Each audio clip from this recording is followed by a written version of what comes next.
in this area, it was just clean paper. There was damp water, water on the surface, and the purple came in a little bit, but it didn't go that far. So I still have nice clean white here, nice clean white here. Now, when I do this, I've already got a sense of the light and the shadow. What I think I'm going to do now is come in with some more dramatic color. So I can come in with, I'm using Schminky Sap Green right now, but I'm also wetting up a little bit of burnt sienna. Now, the warm tones in the apples, there's a little bit of alizarin, very dilute. There's a little bit of maybe some quinacridone red, but I'm picking up a lot of burnt sienna because the table underneath has a very strong burnt sienna quality to it, where it's in decent shape. But this is my painting table, I don't care. So you can come in with this nice, strong background color. If you choose to do this, you can also just leave it, if you're working on white fabric, you can leave it like that too.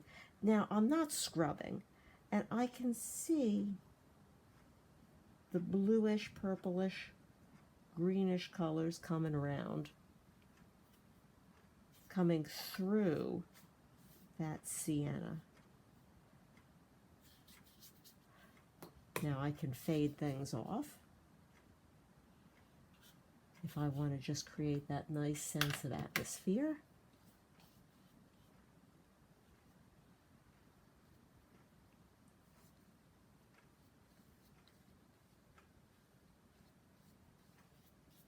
There we go. Now that makes things look a little cut out. I don't want that. So when I come in to separate the apples, oops, I thought I had already dipped in. I'm coming in to separate the apples, and I'm still working in the wet and wet zone. So if things touch each other like that, and it's wet and wet, I'm going to have a bloom there. It doesn't bother me too much because, number one, that apple is the apple that's softer in the background, and it's also going to have a sense of a relationship to the area around it. It's not going to pop with high contrast edges, but it will move towards the background. Now, I don't need to reiterate the pencil line that I have there. I can save that for another moment. I do, however, want to get a little bit of yellow in there while I'm speaking about wet and wet and moving things around very softly. Okay, I'm tipping the page now. That you can see the blooms coming down. Good. Rinse, knock off the excess. Now this is just a bit of damp water coming in.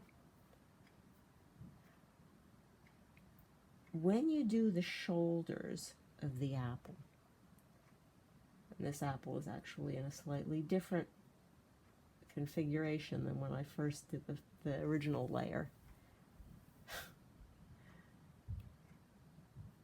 So now I've got a crisp shoulder for the edge of the apple. I'm going to leave that crisp. I'll come in with another pass in a little bit. And where's that yellow? My paper towel seems to have an affinity for the yellow today. I have to keep chasing it out of my yellow paint. Okay, now I can leave that little ribbon of white, or I can just touch the background with the brush.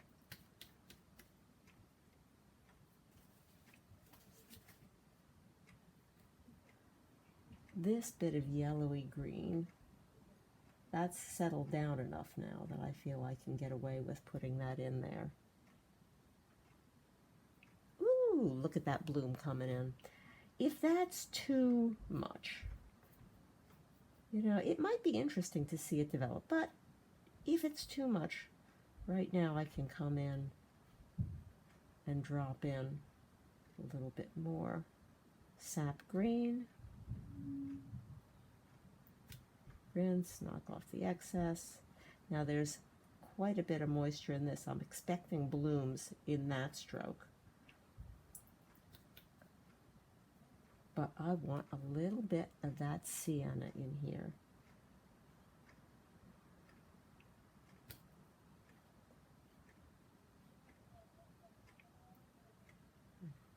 A little bit of sienna in there. It warms up the apple. It responds to the color of the table around it.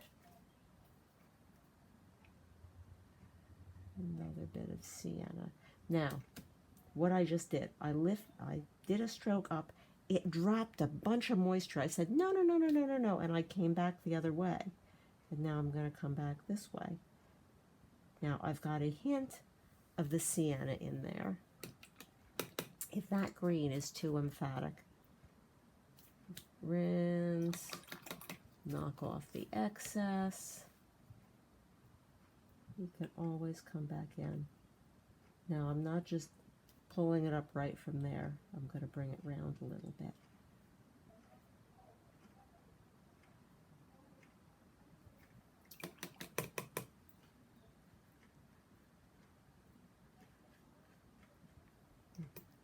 Okay, there we go.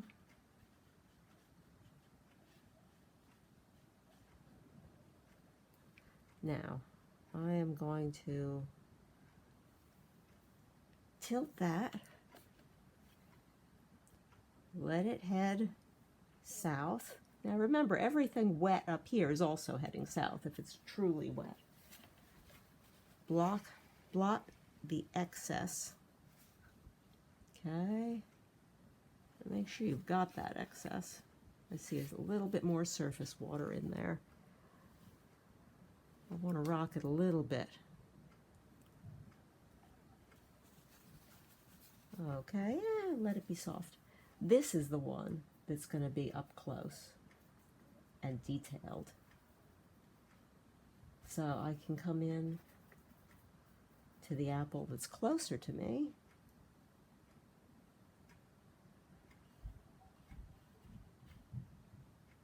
Now that burnt sienna on the table should have stabilized by now.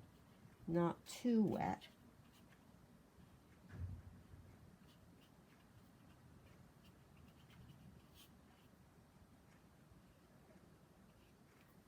Rinse, knock off the excess. I'm picking up a little bit of yellow. This is Winsor yellow. Winsor yellow medium.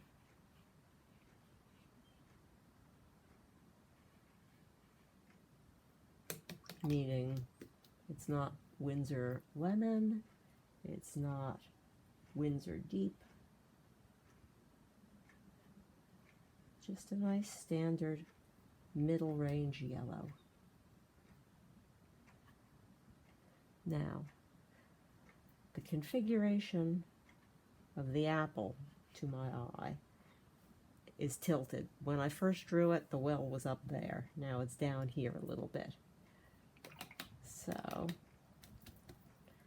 going to pull that up.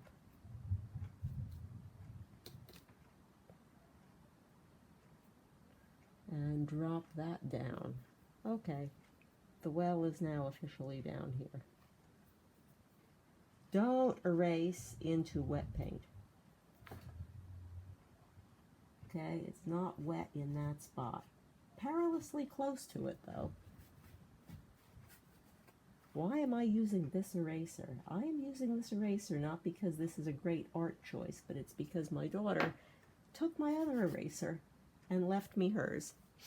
So I'm going to use that one. Doesn't matter too much because that area is in a deep shadow anyway. Okay.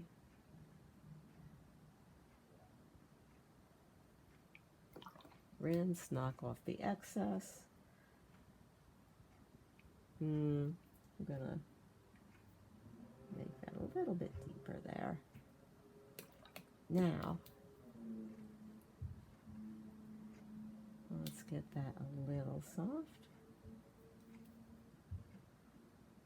And yeah, I wanted that variety. Here is some of the burnt sienna. I'm still working wetly. I could do this as a glaze on dry, or I could come in to a wet area. And this is the fun part. I'm going to drop some water right on that. And let's see if it'll bloom down. Just let it go.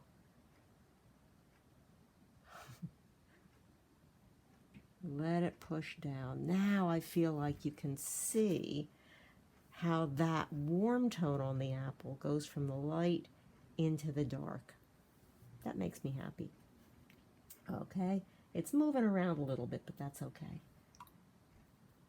Now, I still want some of the siennas in here because they're reflecting a lot of sienna from the table.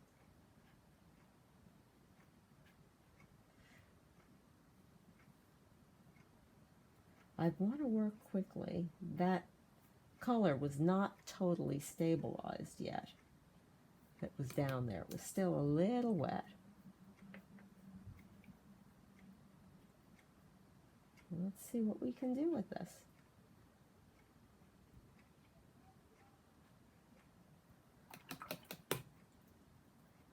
Now,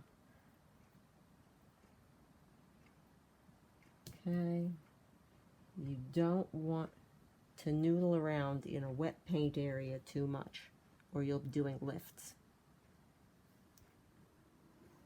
So I'm letting gravity do some work for me and just have that wonderful soft wet in wet feel. Now let me get some, I think I would like a little alizarin and some phthalo green. Nothing too different from what I'm working with, but it'll give me a pretty strong dark.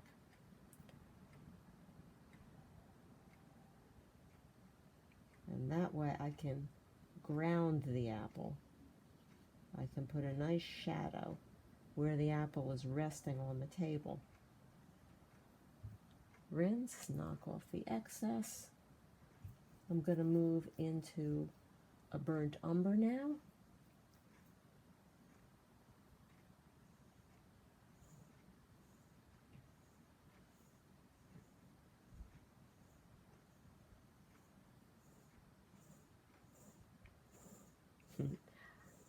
Got all sorts of interesting light where I'm sitting. But, you know, pick a shadow that's most meaningful. I'm going to pick up a little bit more of that alizarin and phthalo green. It's a dark I quite like. Come in there again. But I have to make sure I don't have a lot of moisture. It's got to be very dense paint. So you can see how I'm working this very loosely, very wetly. Now, back up in here, it's dry enough for me to play a little game where I tend to like the directionals of stems. They point the viewer, you know, they point the viewer in a direction. So if I've got this little stem here, And that stem is telling the viewers there's curvature like this. There's a gesture to that stem. I can drop in a little bit of that fallow alizarin mix I was working with down here. Now that's way in the distance, so maybe I'll pick up a little bit of that, because I don't need it to be really strong. Now in here, I just want the same kind of action.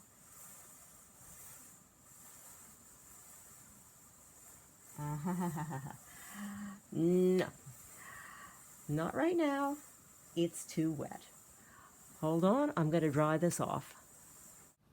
Okay, I've cooked the apples, baked apples. Their experiment with the blow dryer was successful. They're dry. Now, let me just come down the home stretch on this with those directionals I was mentioning. So, I'm coming in with this. So I've got both of these stems dancing in the same kind of curve. And it sort of sets up a repetition. It sets up a rhythm, which I really like. And that dark that I had down here, I'll drop it in there so that I get that high contrast, so that this stem comes at me. As I'm looking at it, there's a little bit of fuzz on either side of the stem.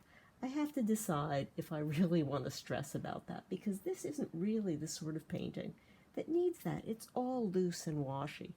I can see it. It's neat. I like the fuzz on the stems, but right now, not really the right painting for it. So now I'm going to get a little sense of the shadow of that stem. This one is down a little further. You're not seeing so much of that shadow. It's just up on the edge there. And that's so soft. I don't really want to spend an awful lot of time emphasizing the well that stem is coming out of. Just a little bit. Now I'm rinsing, I'm knocking off the excess moisture so that I have a soft shoulder on that, so that I have a nice crisp edge on this shoulder, soft edge on that shoulder. If I want to not have that bloom biting into the apple, I can come in and round that edge a bit.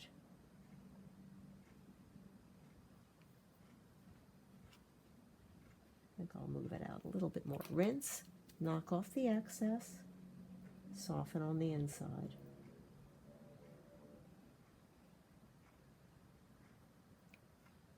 Now, I could soften all of this area and then roll it on its side. Actually, I'll show you what I mean. Now, if I do this, you can see I'm pushing a bloom the other way. Initially, I had a bloom biting into the apple. Now that bloom is pushing out. Okay, I'm enjoying that. I'll leave that. A little darker than I wanted, but that's okay. Now, you have to keep an eye on it, because if I set it back down and there's a little dip in the paper there, that nice bloom may sink back into that dip. So I'm keeping an eye on it. But that's all you need for a nice soft study. If I want to stress about these little edges, I can come in and just do a nice cross contour stroke right across a few of them. And it's fine to have some edges in there, she said as she softens all the edges. You can play with it to different degrees. If I wanted to come in and pick up a little bit of striation, I could. I can. I am. but I don't want to do too much of it because that, again, is not this sort of painting. If I want to soften in the other sort of direction with lifts, I can come in with some lifts that echo the striations. Right now, I need to just let it simmer down and see what I have. I don't want to work too much more on it because what I have right now is kind of interesting. So, looking at this kind of painting, it says a lot about just those fruit sitting where they are. Have fun painting.